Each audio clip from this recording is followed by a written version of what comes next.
Hello friends, मैं हूँ Richa. Friends, आप सभी का बहुत बहुत स्वागत है आपके अपने इस यूट्यूब चैनल पर, that is UGC NET JRF by Richa. Friends, इस वीडियो में मैं आपके साथ बात करने वाली हूँ पीपल डेवलपमेंट एनवायरनमेंट से रिलेटेड जो हमारी प्रीवियस ईयर के क्वेश्चन है वो मैं आपके साथ यहाँ पर शेयर करने जा रही हूँ। और इस वीडियो में मैं आपके साथ बात करूँगी बेसिकली 2021 के प्रीवियस ईयर के क्वेश्चन, और ये हमारी इस सीरीज का पार्ट 4 है। आई होप कि आपने जो पहले वाले पार्ट हैं वो आपने देख लिए होंगे। अगर नहीं देखे हैं तो वो भी आपके PYQs हैं, आप उनको देख लीजिएगा इस वीडियो के बाद। और हमारी थ्योरी की भी क्लासेस है पीपल डेवलपमेंट एनवायरनमेंट की, उसमें मैंने सारी चीज़ें कॉन्सेप्ट वाइज करा रखी है, तो वो कॉन्सेप्ट वाली क्लास है। अगर आपको कॉन्सेप्ट में कोई भी डाउट आता है कहीं पे भी तो आप उन्हें रेफर कर सकते हैं। सो देखते हैं फर्स्ट क्वेश्चन क्या है। फर्स्ट क्वेश्चन यहाँ पर कहता, in the international solar alliance these entity are cooperate partner from India. कह रहा कि जो इंटरनेशनल सोलर अलायंस है उसमें से उसके साथ किसने किसने जो है पार्टनरशिप कर रखी है, उस पर हमें टिक मार्क करना है। ठीक है, तो देखिए जो इंटरनेशनल सोलर अलायंस है वो आपकी एक एनर्जी मेकिंग कंपनी है, मतलब एक एनर्जी को बनाने के लिए इसकी जो है एस्टैब्लिशमेंट किया गया है। ठीक है, तो एनर्जी से रिलेटेड अब जो भी चीज़ है वो उसी का ही पार्टनर हो सकता है। सो ऑप्शन 1 में यहाँ पर क्या है कि नेशनल थर्मल पावर कोऑपरेशन, ठीक है, ये बात बिल्कुल सही है, ये हो सकता है partner. Power grid cooperation, power grid भी हो सकता है। स्टेट बैंक ऑफ इंडिया, इसका कोई कोऑपरेशन नहीं है, पार्टनरशिप में नहीं है। रूरल इलेक्ट्रिफिकेशन कोऑपरेशन, ठीक है, ये भी हो सकता है। Indian renewable energy development agency, हाँ, तो ये भी क्या है, एनर्जी से ही रिलेटेड है, तो ये भी हो सकता है। ठीक है, तो इससे हम क्या देखते हैं कि सिर्फ सी वाला ऑप्शन नहीं पिक करना है, बाकी सभी ले लेने हैं। ये सभी आपके इंटरनेशनल सोलर अलायंस के साथ जो है पार्टनरशिप में आते हैं। सो यहाँ पे आंसर 4th वाला हो जाएगा। नाउ नेक्स्ट क्वेश्चन, ये स्टेटमेंट वाला क्वेश्चन है। स्टेटमेंट 1 में क्या लिखा है कि wind farms are generally set up on expose hill tops और कोस्ट टू रिमोट एरिया। जो विंड मिल है उसको बेसिकली ज़्यादातर कोस्टल एरिया में या हिल टॉप में ही बनाया जाता है। ठीक है, तो देखिए जो विंड एनर्जी है उसके बारे में मैंने आपको बताया हुआ है कि विंड एनर्जी कहाँ पर डायरेक्टली, ये indirect source of solar energy होती है।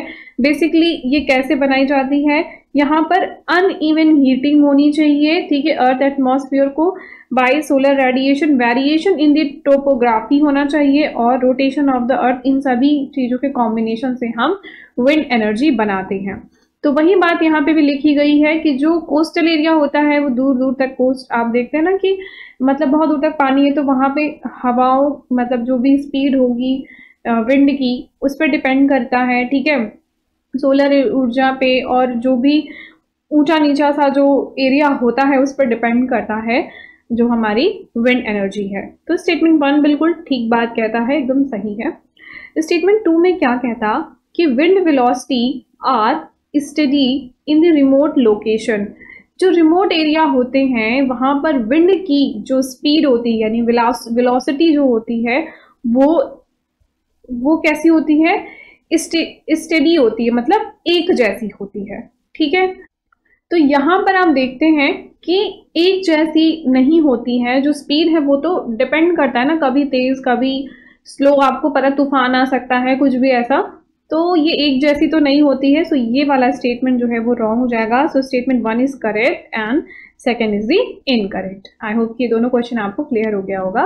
Now move on next question, देखते हैं क्या कहता। असर्शन रीजन का क्वेश्चन है। ठीक है, असर्शन में क्या बोलता है, production of electricity from renewable energy source is without adverse environmental impact, without adverse environmental impact.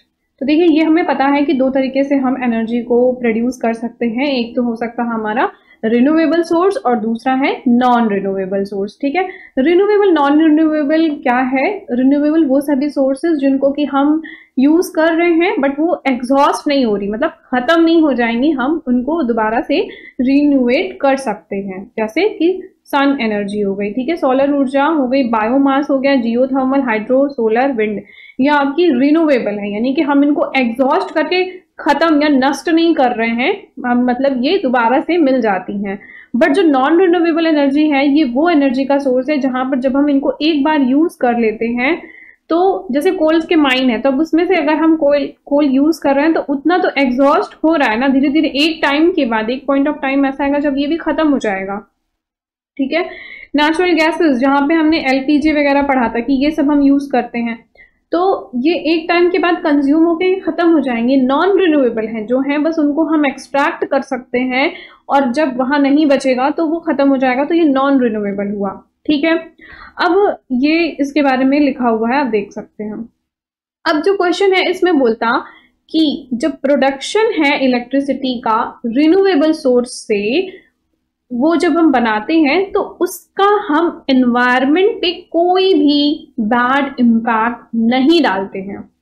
तो देखिए ये बात तो ऐसा तो नहीं है, क्योंकि हम अगर प्रोड्यूस कर रहे हैं, चाहे हम सोलर एनर्जी प्रोड्यूस कर रहे हैं या बायोमास एनर्जी प्रोड्यूस कर रहे हैं, हाइड्रो पावर यानी कि हम पानी को यूज करके एनर्जी को प्रोड्यूस कर रहे हैं, तो कहीं ना कहीं उसका इम्पैक्ट तो पड़ ही रहा है जो भी एनवायरनमेंट है उस पर। ठीक है, तो ये स्टेटमेंट क्या हो गया, ये स्टेटमेंट तो गलत हो गया। ठीक है, अब आगे इसी में क्या कहता, जो रीजन दिया हुआ है, ये बात कर रहा है एनर्जी के प्रोडक्शन की। ठीक है, प्रोड्यूस होने की बात कर रहा है, और जो रीजन है इसमें बोलता there is no net emission of carbon dioxide. बोलता कि जब हम कहता कि कार्बन डाइऑक्साइड का यानी कि CO2 का बिल्कुल भी इमिशन नहीं होता है एटमॉस्फेयर में from exploitation of renewable source of energy, जब भी हम रिन्यूएबल सोर्स ऑफ एनर्जी को यूज करते हैं। तो ये बात देखिए ठीक है, जब भी हम रिन्यूएबल सोर्स ऑफ एनर्जी को यूज कर रहे होते हैं, यानी कि जो बायोमास से जो एनर्जी प्रोड्यूस हो जाती है उससे हम CO2 नहीं इमिट कर रहे होते हैं, तो ये स्टेटमेंट जो रीजन है ये सही दिया हुआ है, बट जो असर्शन है ये रॉन्ग है। तो यहाँ पे क्या हो जाएगा, assertion is false and reason is true, जो कि आपका ऑप्शन 4 में दिया हुआ है। ठीक है, तो इसका आंसर 4 होगा। नेक्स्ट क्वेश्चन, इसमें क्या कहता है, इसमें बोलता कि wheezing is the most relevant health effect in case of air pollutants. तो अब यहाँ पर देखिए ये जो व्हीजिंग है ये होता क्या है पहले से जान लेते हैं। तो ये एक फेफड़े संबंधित एक बीमारी है। ठीक है, यहाँ पे क्या होता है, इन्फ्लेमेशन होता है, narrowing the air of an location from your throat and to your lungs. ठीक है, कैन रिजल्ट ऑफ व्हीजिंग, इससे क्या होता है, यहाँ पे व्हीजिंग हो जाती है। The most common cause of the current wheezing is the asthma and chronic obstructive parliamentary diseases, COPD हो जाता है। ठीक है, तो ये फेफड़े संबंधित एक बीमारी है। अब यहाँ पे कहता कि इनमें से कौन से ऐसे एयर पॉल्यूटेंट की वजह से व्हीजिंग होता है। तो देखिए अगर मैं बताऊं कि अगर एयर पॉल्यूटेंट से रिलेटेड है, तो हम कोई भी ऐसी टॉक्सिक गैस को अगर इनहेल कर रहे हैं तो उससे हमें प्रॉब्लम हो सकती है। ठीक है, जैसे यहाँ पे बता रहा है कि if you have the lung condition, मतलब कुछ प्रॉब्लम आ रही है, हाई लेवल ऑफ ओजोन हो जाने की वजह से भी व्हीजिंग और ब्रीथिंग कफिंग में प्रॉब्लम होती है। रिसर्चर ने ये भी फाइंड आउट किया कि शॉर्ट टर्म या फिर लॉन्ग टर्म में pressures of high level of carbon monoxide, nitrogen dioxide and particulate 2.5 particulate matter 2.5 अगर रहता है तो उससे ये सभी प्रॉब्लम आती है। तो कार्बन मोनोऑक्साइड, ठीक है, नाइट्रोजन डाइऑक्साइड और PM 2.5 अगर इनमें से कुछ भी रहता है तो फेफड़े संबंधित प्रॉब्लम हो सकती है। ओजोन के प्रेजेंट होने पे भी ये प्रॉब्लम हो सकती है। अब जहाँ पे जो गिवन ऑप्शन है यहाँ पे क्या है, कार्बन मोनोऑक्साइड है, ओजोन है, नाइट्रोजन की डाइऑक्साइड एंड सल्फर डाइऑक्साइड है। तो देखा जाए तो जो हमने पढ़ा ये चारों ही ऑप्शन अवेलेबल है यहाँ पर। ठीक है, तो अब ऐसे क्वेश्चन में आप किसी पे भी टिक मार्क कर सकते हैं क्योंकि ये सभी चीजें, ये सभी कॉज हो सकते हैं व्हीजिंग के। ठीक है, बट जो UGC ने आंसर दिया हुआ है वो आपको सल्फर डाइऑक्साइड दिया हुआ है। सो यहाँ पर ये है आंसर। वैसे देखा जाए तो आप चारों में से कोई पे भी टिक मार्क कर सकते हैं। इतना ज़्यादा किसी भी क्वेश्चन को बहुत ज़्यादा ऐसे नहीं सोचना है कि ऐसा आ गया तो अब क्या करें। हम आप यहाँ पे चैलेंज भी कर सकते हैं, क्योंकि ऐसे क्वेश्चन के जब आंसर हो जहाँ पे कंफ्यूजिंग हो वहाँ पे हमें होता है कि जब हमें अगर ऐसे क्वेश्चन पूछे जाए तो हम उनको चैलेंज भी कर सकते हैं इनके आंसर्स के लिए। ठीक है, तो जो गिवन ऑप्शन था वो मैंने बता दिया कि ये दिया हुआ है, ऑल्दो इनमें से चारों ही सही हैं। ठीक है, तो अब मूव ऑन करते हैं नेक्स्ट क्वेश्चन पे, जो कि हमारा 5th क्वेश्चन है। इसमें बोलता कि which of the following pollutant have adverse implications of human health as well as climate change. कह रहा है इनमें से कौन से ऐसे पॉल्यूटेंट हैं जिनका ह्यूमन पर और ये जो एनवायरमेंट है उसी पे बैड इम्पैक्ट डालता है। तो यहाँ पे दिया हुआ है nitrogen dioxide, particulate matter, ozone, methane, nitrous oxide. ठीक है, तो यहाँ पर देखिए कि कौन कौन सी चीजें इम्पैक्ट डालती हैं। Particulate matter are the made up of the sulphate, nitrate, ammonia, sodium chloride, black carbon, mineral dust and water. देखिए पीएम के बारे में मैंने आपको बताया था कि जो पार्टिकुलेट मैटर होता है वो छोटे छोटे डस्ट पार्टिकल्स ही होते हैं, जो कि कॉम्बिनेशन होते हैं कई चीज़ों का, जहाँ पे सल्फेट, नाइट्रेट, अमोनिया ये सारी चीज़ें आ जाती हैं। ठीक है, PM is capable of penetrating and deep into the lungs and entering into the blood stream where it can be cardiovascular, जो डैमेज हो जाता है यहाँ पे हार्ट डिसीजेस वगैरह हो जाती हैं। ठीक है, और रेस्पिरेटरी में भी इम्पैक्ट डालते हैं। लॉन्ग टर्म या फिर short term particulate matter exposure is linked to the morbidity and mortality from the cardiovascular and respiratory diseases। तो ये पार्टिकुलेट मैटर जो होता है ये काफ़ी बैड इम्पैक्ट डालता है एनवायरनमेंट पे भी और बॉडी पे भी। तो पार्टिकुलेट मैटर में और इसी में काफ़ी सारी चीज़ें आपकी आ जाती हैं, जैसे कि नाइट्रस के ऑक्साइड वगैरह ये सारी चीज़ें आ गए। ठीक है, नाइट्रोजन के ऑक्साइड्स वगैरह इसी में आ गए। और दूसरा है यहाँ पर जो ओजोन है, अगर ग्राउंड लेवल ओजोन बन जाती है जो कि हमारे ट्रोपोस्फेयर में पाई जाती है, वो ओजोन भी बहुत ही बैड इम्पैक्ट डालती है हमारे ऊपर, क्योंकि ये दोनों जो है इनको हम इनहेल कर लेते हैं। और जिस पार्टिकुलेट मैटर को या फिर गैसेस को हम इनहेल कर लेते हैं और वो हानिकारक है अगर हमारे लिए, तो वो हमारी बॉडी पे बहुत ज़्यादा ही बैड इम्पैक्ट डालते हैं। सो बी और सी यहाँ पर आंसर होगा, बी और सी पे, यानी कि 4th ऑप्शन पे आपको टिक मार्क करना होगा। Now move on next question which is the 6th question. इसमें क्या कहता है, क्वेश्चन बोलता कि which among the following goal adopted by UN member state in 2015 is related to SDG 4, यानी कि सस्टेनेबल डेवलपमेंट गोल 4 जो है उससे रिलेट करता है। तो याद रखना है सस्टेनेबल डेवलपमेंट क्वालिटी एजुकेशन की बात करी गई है। ठीक है, क्वालिटी एजुकेशन जो कि आपका ऑप्शन 2 में दिया गया है, तो बस इस पर टिक मार्क करेंगे और बस आगे बढ़ जाएंगे, ज़्यादा नहीं सोचना है। तो second is the answer. Now फिर में क्या कहता है, विच of the following is the ozone depleting substance. इनमें से कौन सा ओजोन डिप्लीटिंग सब्सटेंस है। ठीक है, जो स्ट्रेटोस्फेयर में ओजोन पाई जाती है, इस ओजोन की बात कर रहा है। स्ट्रेटोस्फेयर में एक पतली सी लाइट सी लेयर बनी होती है, ठीक है, उसको ओजोन लेयर कहते हैं। आज वो लेयर जो है वो डिप्लीट हो रही है, और वो किन कारणों से डिप्लीट हो रही है, जो CFC HFCs वगैरह निकल रहे हैं उनकी वजह से डिप्लीट हो रही है। ठीक है, तो CFC का फुल फॉर्म क्या है, क्लोरोफ्लोरोकार्बन। ठीक है, क्लोरीन की वजह से बेसिकली डिप्लीट हो रही है। अब आपको ऑप्शन में ढूंढना है कि क्लोरीन या क्लोराइड से रिलेटेड जो भी जिसके साथ भी लगा होगा आप उसे टिक मार्क करेंगे। तो ऑप्शन 1 में है sulphur dioxide, carbon dioxide, methyl chloride और मीथेन। तो क्लोरीन या क्लोराइड से रिलेटेड जो ऑप्शन है आपको उस पर टिक करना है। ठीक है, so second is the answer.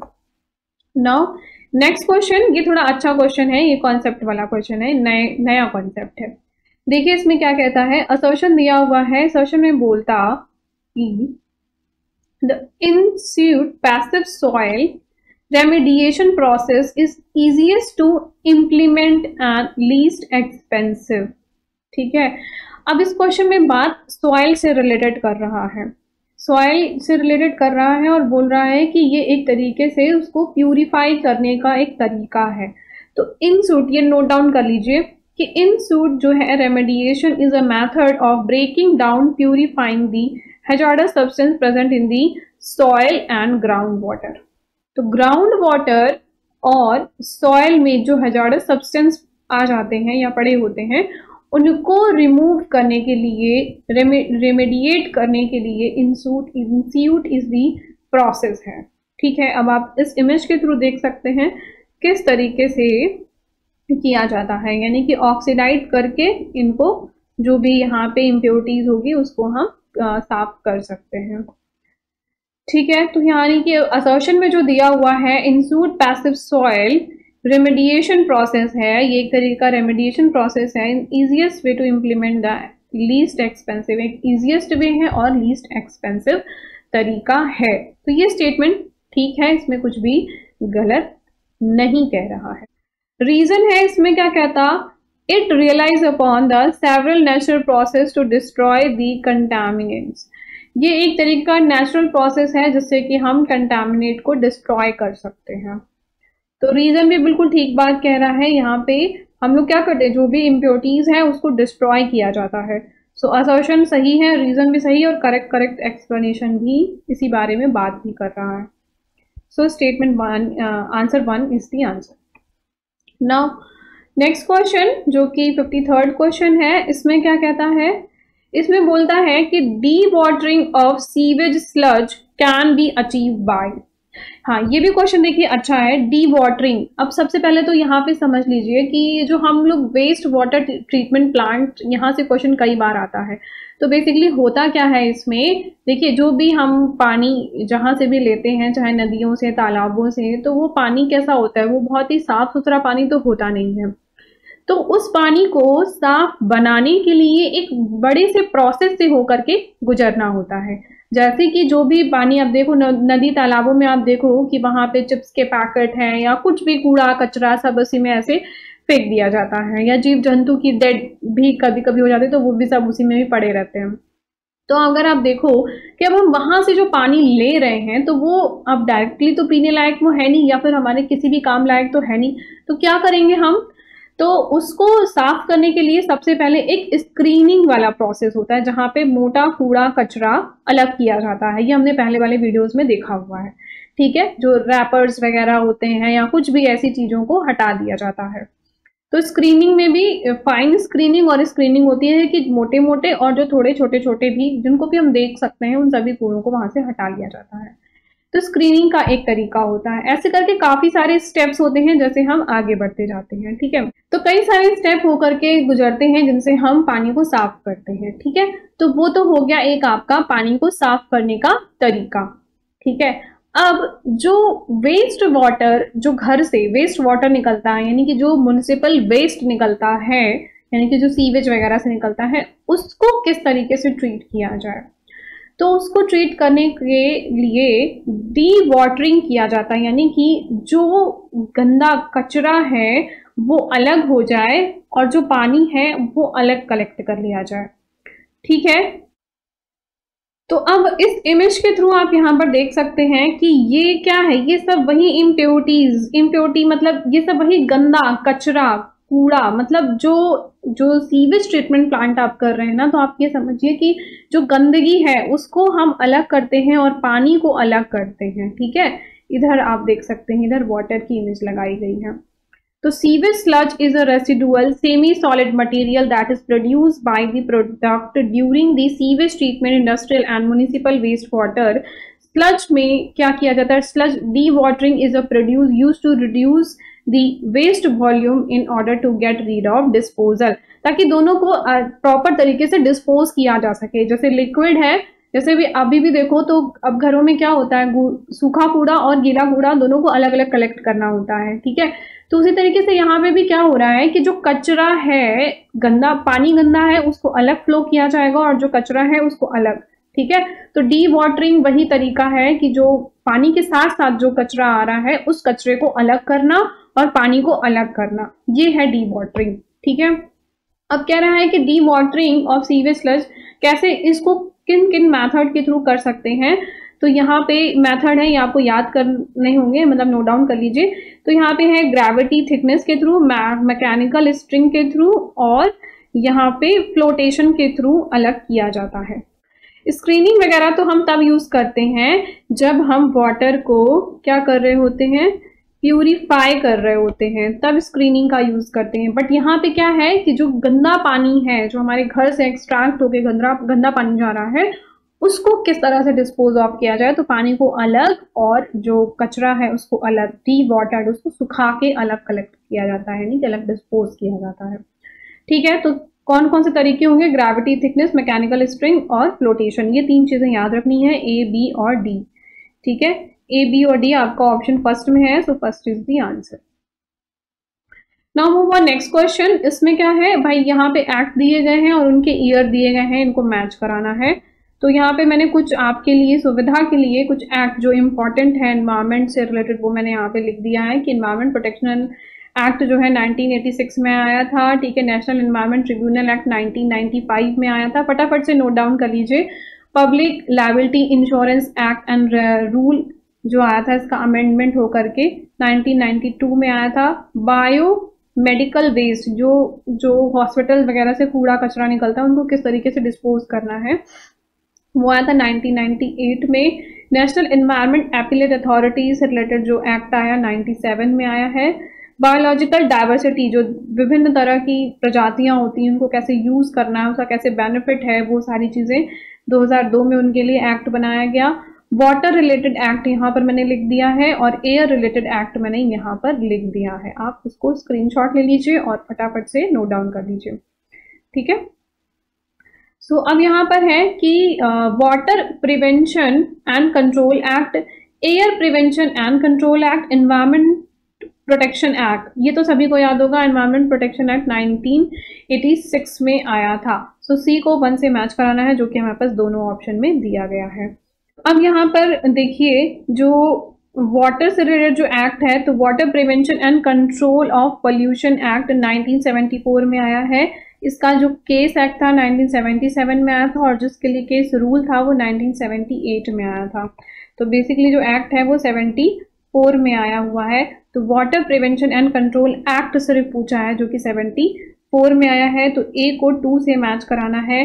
तो यहाँ पर आप यहाँ से कर सकते हैं इन दोनों ऑप्शन से, कि ए को 2 से, सी को 1 से। ठीक है, सो यहाँ पे आंसर जो है सेकंड वाला हो जाएगा। बाकी चीजें आपको याद करनी है, आप याद कर लीजिएगा।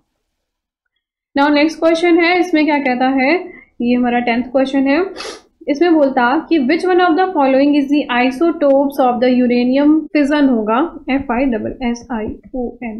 ठीक है, uranium is a fission material can be use for nuclear reaction. तो हमने बताया हुआ है कि फिजन के लिए क्या क्या चीजें देखनी होती हैं, आपको सिर्फ ऑड नंबर देखना होता है। ठीक है, neutrons are able to cause fission only in those isotopes of uranium and plutonium and nuclei contain odd number of neutrons. जहाँ पे ऑड नंबर ऑफ न्यूट्रॉन्स होंगे उनको हमें लेना होगा। ठीक है, अब इनमें से ऑड वाला कौन सा है भाई, एक ही है। तो देखिए, आप कॉन्सेप्चुअल क्वेश्चन है, कॉन्सेप्ट आप रेडी रखेंगे तो आपके आंसर हो जाएंगे।